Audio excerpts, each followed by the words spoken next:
So welcome to the Sunday Night Live show. For those that don't know, she's Cheryl. He's Ken. And we're here pretty much every Sunday night live. For tonight's show, we're going to talk about something a little different because we usually talk a lot about cruising. But we're going to talk really about the differences and why things that you need to think about, actually for both of them. But there is one that has a very definite advantage over the other for people that travel with challenges.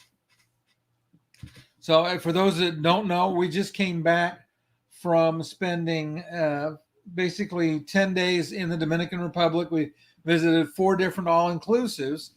And it was interesting because there is a big difference between the all-inclusives we visited and between them and ships. So we're going to go through all of that. So let's see. We got a comment here. Pam is joining us live. Hi, Pam. From Canada. Yep. So we're glad to have you with us tonight. If anybody else that's watching, let us know where you're watching from.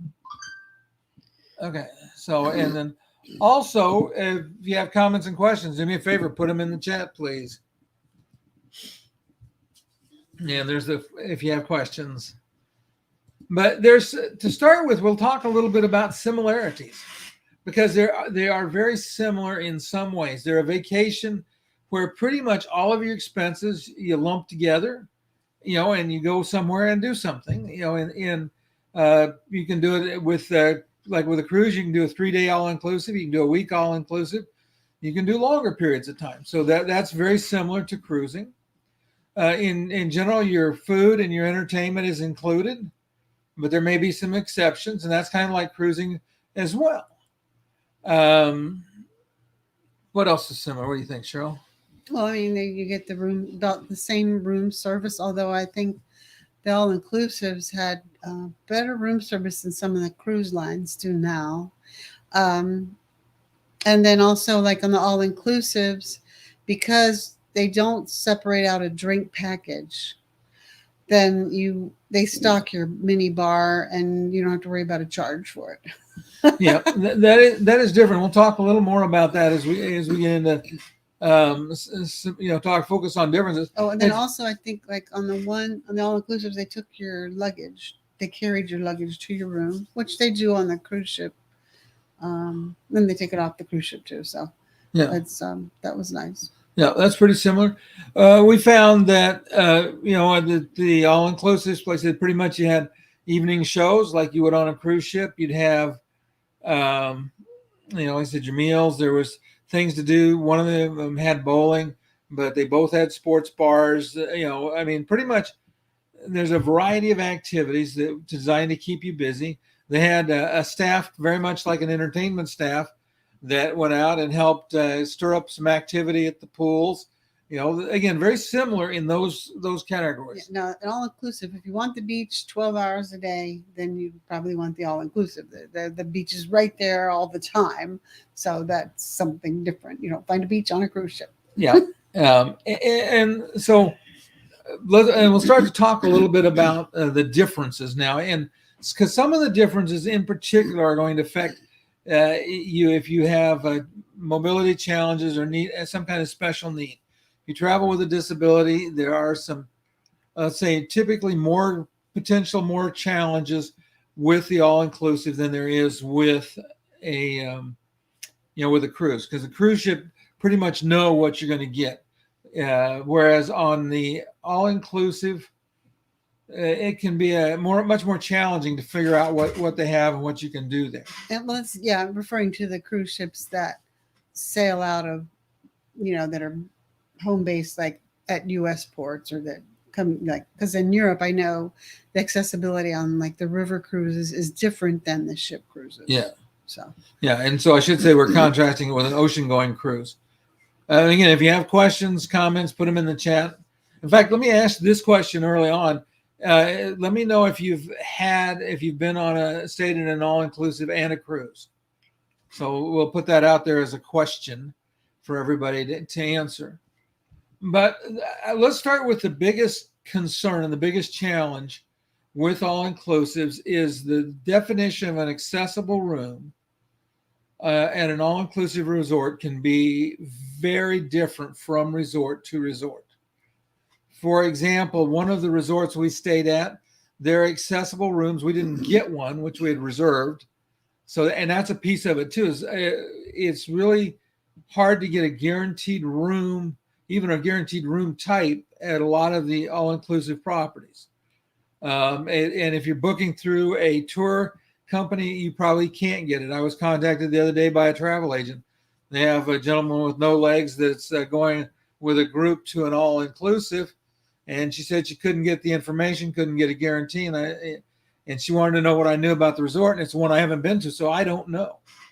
But a good example of it is when we toured at the ocean property in Dominican Republic, we toured an accessible room, but it would not meet the standards of an accessible room in Europe or in the U.S. It's at Ocean El Faro. Ocean El Faro.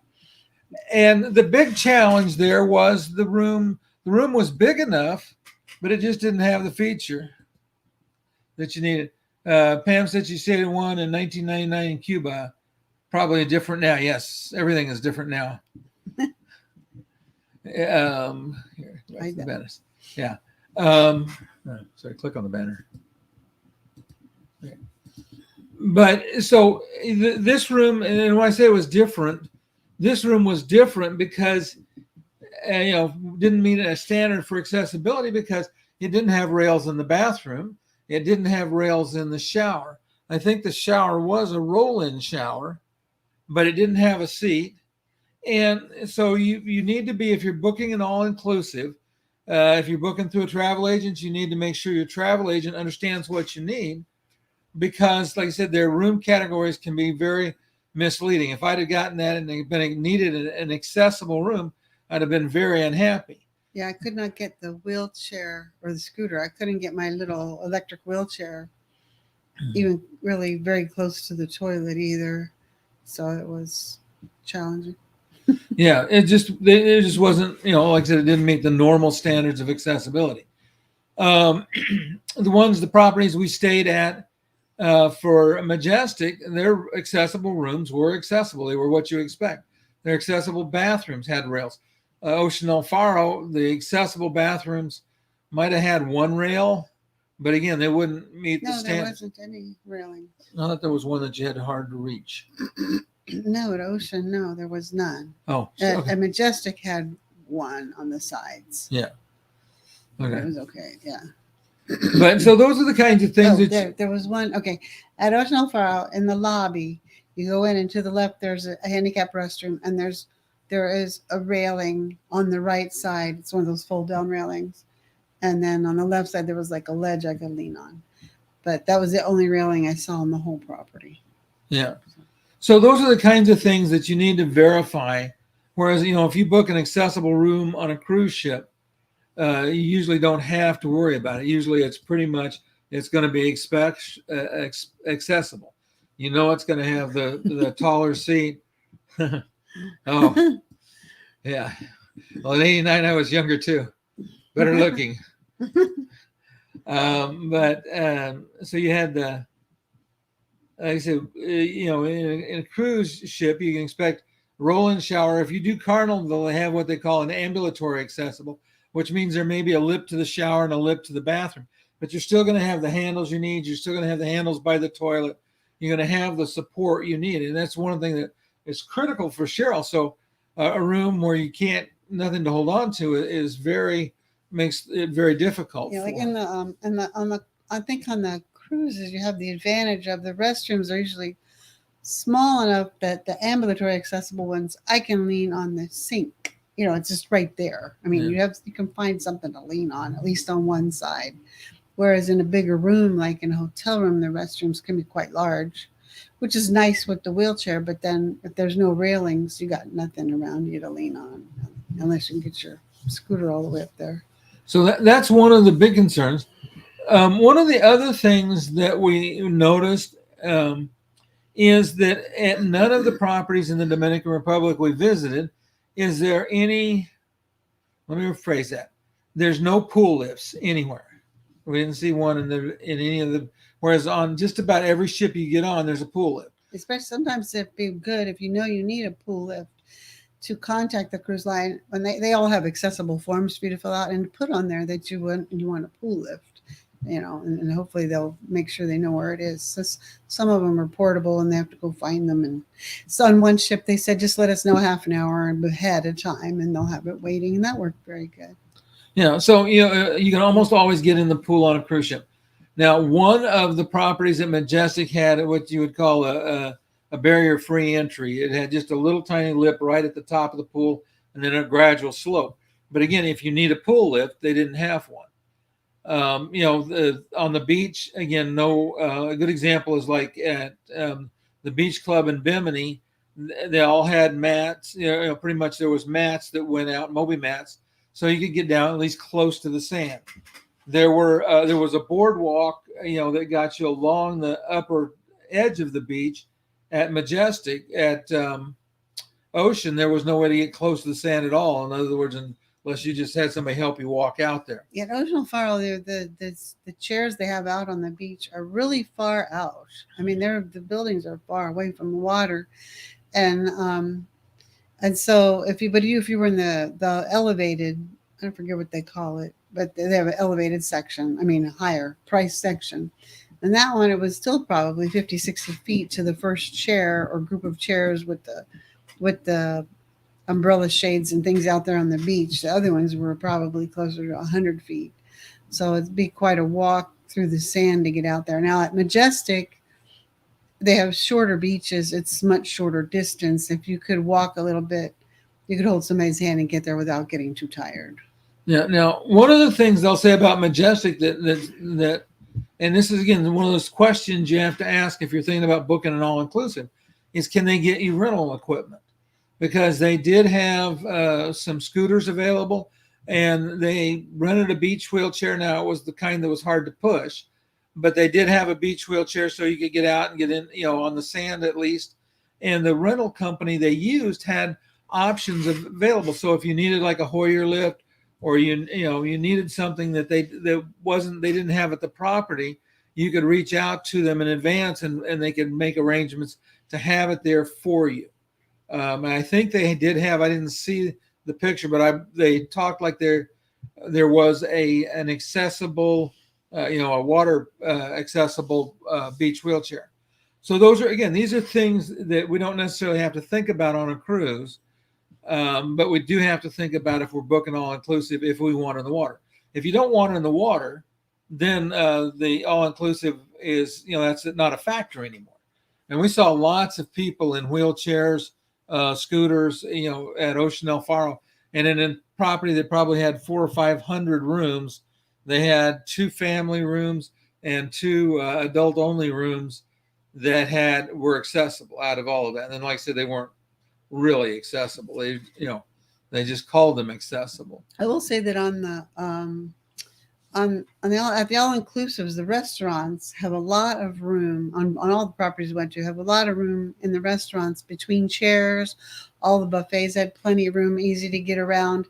And on a cruise ship, the buffets can be hard to get around sometimes, so that's a factor. I don't prefer the buffet, so that's usually only a big deal the first day when that's what's open. And so that's something. If you just love to go to the buffet and that's your favorite place to eat, then you might be happier at all-inclusive. Yeah. Pam says she doesn't do a lot of beaches because of the distance to the water. Exactly. Yeah.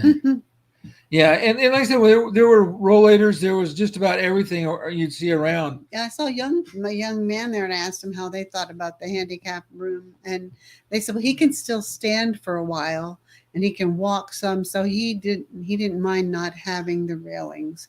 And they had chosen Ocean El Faro because for a budget this year, they usually like to go to Disneyland, but that does get to be, for a family, that can be pretty pricey. So this year they went to a less expensive option, and they were okay without the railings.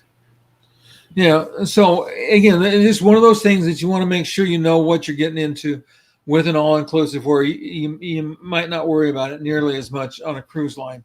You can book an accessible cabin. If they book an accessible cabin for you, turn in the paperwork, you can be confident that you're going to have an accessible stateroom. Like I said, with this one property, this travel agent was dealing with, she didn't know what he was going to get.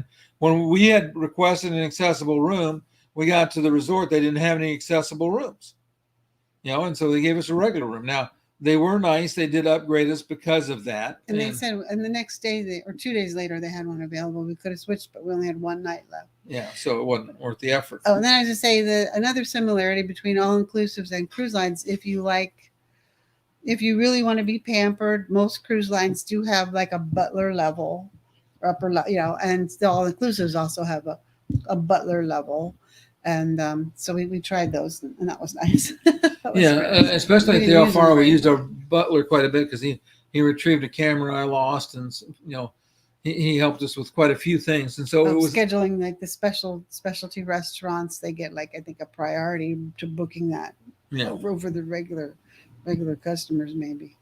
Yeah, and going back to the similarity, it was interesting between El Faro and Majestic because El Faro, if you wanted lobster, it was extra. If you wanted filet or you wanted a New York strip, that was extra. They had a steakhouse and they had steak, but if you wanted something special, if you wanted a tomahawk cut, those were extra charges.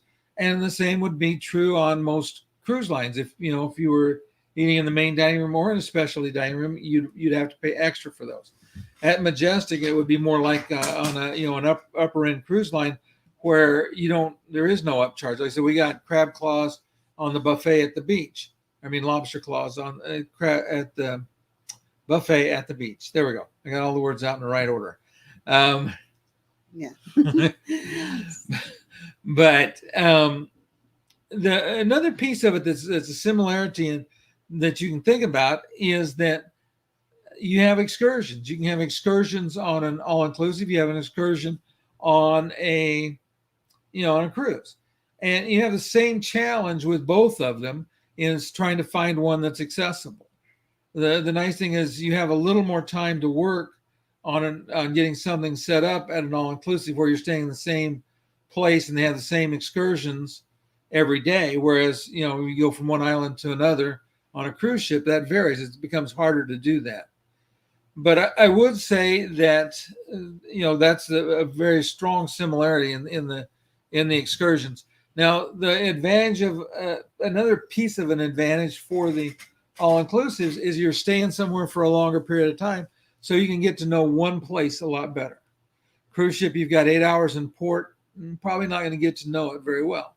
On an all-inclusive, you're going to be there, how many ever days you're on vacation. So if you're there for 7 days, you have a much bigger opportunity to explore and do things. Now, some of the cruise ships do offer like 1 or 2 night stays, like at Bermuda, because Bermuda is really hard to see because where they park the ships is so far from the rest of a lot of the stuff that they try to stay overnight there. So that makes it a little more similar. And some of the more expensive cruises and some of the world cruises, I think, spend more time at each port sometimes. But it's still usually only 1 night, 2 at the most. Yeah, so that makes it, again, it depends on what you're trying to do, which works better. For families with family members on the spectrum where change is difficult, the all-inclusive might be a better option because every day can be pretty much the same. Whereas on a cruise ship, you're going to be somewhere different. Probably the food is different. Pam, I don't know the answer to your question about price. Oh. I'll have to look. Well, we'll do some research for you and let you know on that. Yeah, we didn't try to do any excursions on this trip because we were we were being videoed and we're also making videos. So we didn't. Very much a working trip. But we did find the van. We had no difficulty finding vans that could lift. So but we almost had, it was better to book the vans with the lift before you get to the island. I think it was. The ones they had booked for us ahead of time were easier to get to than the last day we couldn't really get one. Yeah. Well, then it was going to be really, really expensive. We weren't sure what time of day we could get it. And the price. Yeah. So I would say that's, and again, it depends on, it's just exactly like a cruise line in, the more you spend, the more you get. You try to spend less, you're going to get less. Well, yeah. So like, for example, some of the nicer all inclusives there in Dominican Republic run from like $500 to $680 per night, and so you get a lot for your $500 a night. Yeah. And the other one runs about $160 a night. Well, that is a huge difference. They can certainly provide you with a lot more things for that extra difference. So we can see that all inclusives, there's price range out there for everyone. And the one that we went to was less expensive. It was still very clean.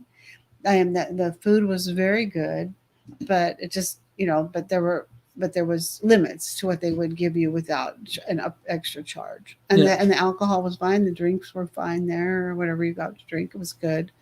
And they had a lot of pools. They had a lot of pool toys. They had a lot of activities in the pool. They had a bowling alley. They had a disco. They had a big sports bar area, like a whole big sports area. So, just because it was teen club and activities on the beach. So just because it was less expensive didn't mean there was less activity. Yeah. So it just meant that some things were extra. So again, it's one of those things. But like I said, the takeaway I want to encourage you is that you've got to do your research, because this is I think it's our ninth. We've been at 9 all inclusives, and only the 3 at Majestic were the ones we've seen that had that were completely accessible rooms. When they said they were an accessible room. Yeah, this was a very nice resort. It was beautiful, and it was also very beautiful too. And it was a quieter resort. So it's just like cruise ships. Some cruise ships have a reputation of being noisier, like the 3-day weekend cruises from Miami and from LA. Those are usually younger sets. People just getting away for the weekend, have a lot of party time, and then you have the other, all the way up to the other end, like Cunard and Regent or whatever, which are much more quieter, reserved, older people. So it's the same thing with all inclusives. If you can find someone who you have similarities with or like the same kind of things, and they recommend an all inclusive, you'll probably, that might be a good way to figure out which one you like. So find out, like, each place has a personality or ambiance. So that's something else you want to try to find out if you can. Yeah. And I think that you can have a good time in either. We would have been, if we had been paying for the vacation, either one of them, we would have had a great time. Like I said, it wasn't we had a bad time. It's just that, by the time we were done at the end of the day at 9 o'clock, we were in bed. The shows were just kicking off, and we're headed for the bed because we're old and we get tired, and they were long, hard days. But I would say this: I would take either vacation.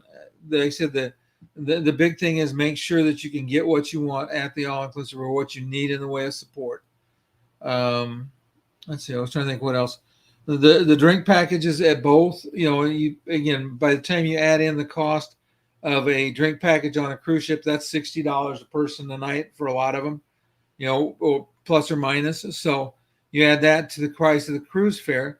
They may not be that different price-wise. I think that they're probably not a significant amount of difference. There may be some, but again, you got to look at the quality of what the luxury level of what you're looking at. So again, Majestic is definitely not a Carnival level cruise. It's more like a Oceania cruise or maybe a Viking cruise, and so it has a surcharge that goes with it. So I think, let's see. What else we were supposed to talk about? Actually, we'll take some questions for just a second while I go look at something. But actually, we will take questions. I was checking to make sure I cover everything I was supposed to. Well, we did. We really enjoyed our vacation, and I think it's one of those things. If you have an idea of what to expect, and that expectation is met, that you can have a good time. So sometimes it's just a matter of doing your research, taking a look at their ads, at their media that they have out there, and making sure that they have the amenities that you want and you're looking for, and that you'll be happy in one place. We just love really traveling and seeing lots of different things. I think that's why we're so fond of cruises. Yeah, we like the concept of waking up in a different place every day and not having to pack. Okay, we can help you out with that, Pam. But and we will. The one thing that we're going to do is we're going to keep doing some all inclusives as well as doing the yeah. Oh, room definitions. Yeah, We and talked like I said, about that that's a we bit. talked about it already, but that's the big one. But we'll go out and do inspections and try to find ones that work well. We try to explore, whenever we go somewhere, we try to get as many as we can, just because of the cost of getting to a destination, which is why we did so many. Something about all the nightlife. Oh, we can't tell you about all the light flights. Oh no, we cannot tell you about any of the shows. No, we can tell you they were noisy if you're booked next to them. Other than that, we can't really tell you much, and I'm sure they were fine. We just yeah, and there was a variety of shows every night. People went to them. Yeah, they had a Michael Jackson night, a rock night, a disco night, a Dominican night. Different flavors of entertainment, much like you'd have on a cruise ship. It was in a big auditorium area. Well, it's an open auditorium, you could say. And again, it had. At Ocean El Faro, it's closed. It's closed in, which might be nice in bad weather, but there's no ramp. So that was not, again, another lack of accessibility. It was only about 4 or 5 steps up there. So if you could walk some, then, it would be okay. So it's okay for most people. But yeah. And like I said, that's the big takeaway is make sure you know what you're getting. Yeah, I think for us, like when we take a cruise, we almost never get the drink package because we know we're not going to have more than one drink a day because we're working anyway. And some days we don't buy any mixed drinks. So, but when you go to an all inclusive, that's part of what you paid for. That is included. It's not an option. Yeah, and it was nice, not to have to worry about it. We typically had some wine. Oh. Yeah, and like I said, that was one of the things that we appreciated about it is the fact that there are so many similarities. So if you like cruises, you might like all inclusives. If you like all inclusives, you might like a cruise. If you don't want to be in the same place all the time, you want a cruise. If you want to be in the same place, you want all inclusive. If you don't like ships, then maybe all inclusives. But again, you can have a good time at either of them. And an all inclusive, no, they're all 4 that we went to. It's all included. Now, see, look, on a cruise ship, they know from your card or whatever whether your drink's included. They just always write up a bar tab every time, and it's just 0 if it's included. But at the all-inclusive resorts, you don't sign checks or tips or anything anywhere. So it was just everybody had to be included. Otherwise, they would have had to have given you another bracelet or something to know if you were included or not. Yeah, and actually, what Cheryl just mentioned about the tips, that is a difference because in your all-inclusive, it includes your gratuities and everything. Now, that doesn't mean I didn't give out some small tips for people that, that went out of their way. Like my butler got a tip. I thought he did a really good job of taking care of us. Lifting our heavy bags and the scooter and everything. We gave tips for that. Yeah, for people that went out of their way, we tipped them. But so you don't have any port taxes, no service charges. It's all, when it says all inclusive in the price, it's all inclusive, which is nice. It's kind of like, and Virgin Voyages like that. When you get a cabin on Virgin Voyages, it's all included. So you pay for it, but you know exactly what it's going to be at the end. Yeah, and there are a few others that you can opt for all inclusives on some of the cruise ships, but I think you do. Again, there you're gonna have to check probably every time you're gonna drink. Okay, so we have not done Viking. They have a good reputation for quality, but European river cruises in particular can be problematic. I would really check that out. Now, the ships that sail out of Europe but are not going on a river cruise, they're ocean-going ships. Most of them are going to be like P&O, which will be have accessible cab rooms, canard sails in Europe. They'll have accessible. All the U.S. I shouldn't say all the cruise ships that sail in and out of the U.S. Almost all of them are going to have accessible rooms. They're going to have the pool lifts.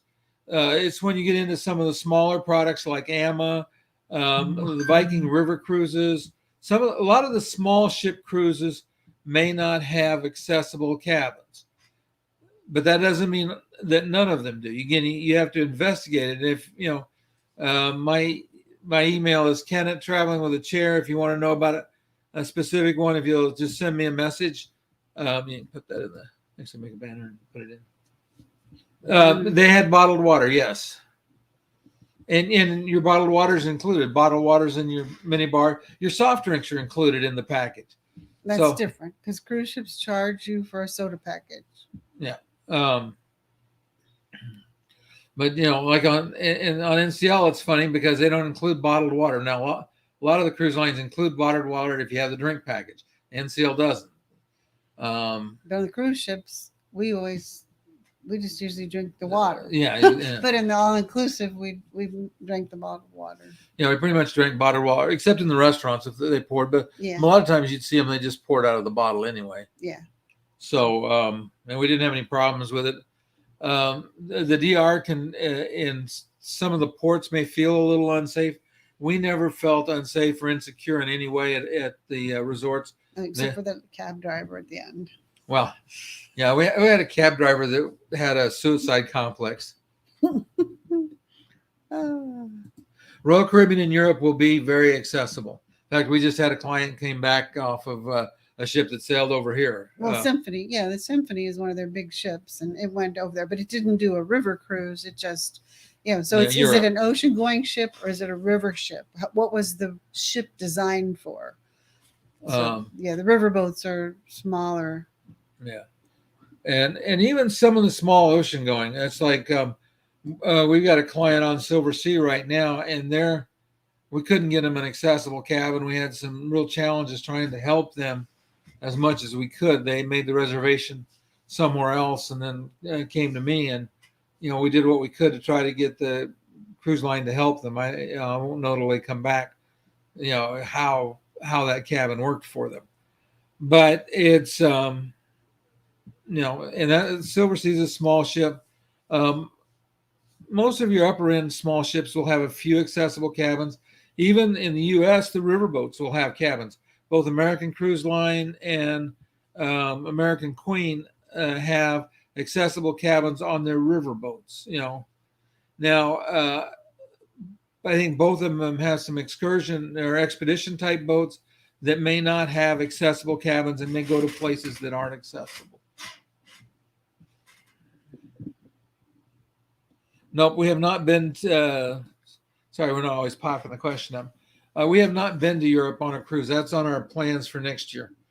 I can't sit for a long time, so I can't fly really far at one time. So that's why we're looking at maybe taking a cruise over and then having to fly back. Like if I go to Europe, I'm going to go to mainland Europe, and then I'll have to fly to England, and then I'll have to fly to Iceland, and then I'll have to fly to New York, and then I'll have to fly to Florida.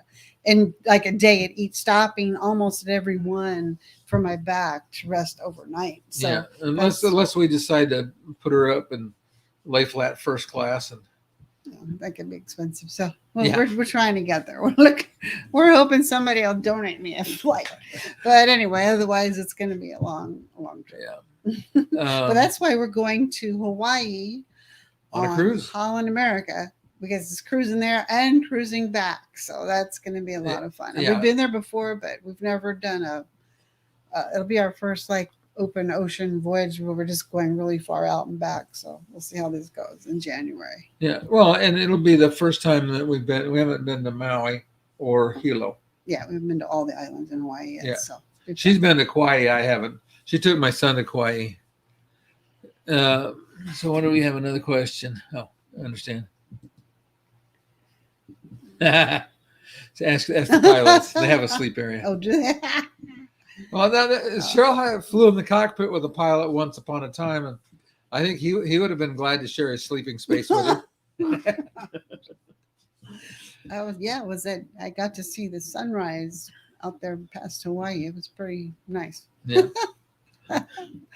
But we've had, like I said, I wouldn't say we've had a bad experience at any of the all-inclusives. We just haven't had an accessible experience other than at Majestic. So that's one. Now, Sandals is supposed to be really good. We haven't been to Sandals. We've toured a little bit at beaches and at oh, there's another one that's We went to that one Secrets. Sandals. What did Oh, we went to one Sandals. We just toured it. Yeah, we just toured quickly. it. Yeah. We have videos on that. Yeah, and at that one again, that was the one in Curacao. That Sandals did not have beach wheelchairs, and it didn't have pool lifts. Well, I think about it had beach wheelchairs, but it didn't have anything to get in the water with. Right. And it didn't have a pool lift or any way to get in the pool easily. They didn't even have any zero entry. Now it had just been acquired by Sandals, so that may change in future times. It's another place we want to try. We want to try, a Sandals that's been a Sandals for a while, and also try the. And we told them we thought they needed a pool lift. Yeah, we always give people suggestions. Yes, and so all of these that we visited, Majestic may be shopping for a pool lift as we speak. We were there last week, and I hope it'll be nice. And it's been interesting that, like with Majestic and its Sandals, they were very interested in our feedback. Sometimes it's things like doors, that don't work well, or that are hard to open, have tight springs, or the door opens into the bathroom sometime. Well, you get your scooter in there, you can't close the door then. Yeah. So, there are things that could have been better at all of them, but we give them success. Hawaii accessibility for tours. Okay. So there are places in Hawaii that are accessible. There are from a cruise. Okay. I'm going to break this up. If you fly to Hawaii, you can pretty much find accessible tours on any island or all islands. If you go on a cruise, it becomes a little more problematic because you may have ports that you have to tender at. And depending on the kinds of tenders they have, you may or may not be able to get off with a scooter. So we don't know exactly what we'll find on the Holland America yet. It's far enough out that I haven't started really focusing on it. But I know on Oahu, we'll be there on an overnight. So there will be some accessible tours we can do there, some luau's and different things that are accessible. But again, if you're going to Hawaii and want help finding accessible excursions, you can reach out to me. And so you ask about tour buses better with scooters or wheelchairs. That is a somewhat loaded question because if you have a wheelchair and can manage steps, almost all the buses will work for you. Especially a folding wheelchair, yes. Yeah, folding wheelchair. For a scooter, you have to have one that is designed for mobility.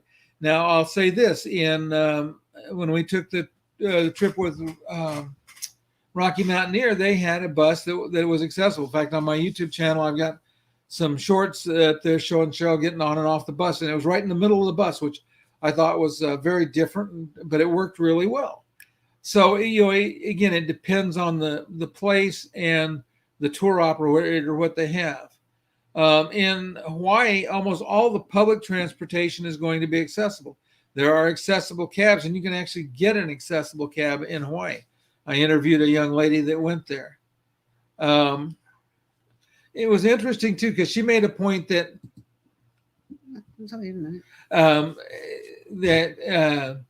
that something that was accessible for her with her power chair was not accessible for her friend in a manual chair because they were going up this trail and it was fairly steep and fairly long. And her friend finally had to get her to come back and let her pull her up the slope because it was too hard to fight it up with a manual wheelchair. And so that goes back to trying to make sure that what you're doing meets your needs. But accessible transportation on the bus systems is usually really good, and supposedly in Hawaii. So Rhonda, yeah. Oh, okay. Yeah. And then the thing about that, though, is sometimes they'll say accessible excursion. It doesn't mean that every seat on the excursion is accessible. So if you have maybe 30 people going on this bus and they have 2 accessible seats and 4 people that are in wheelchairs sign up, then you're going to have a problem. So that's the problem with cruise ship excursions. That's one of the problems. And then, and they don't have any control over if the tour operator doesn't tell them, oh, our accessible van broke today. They don't know until it shows up that day. So that's another thing that about cruise ships. The question was for Hawaii. And then, yeah.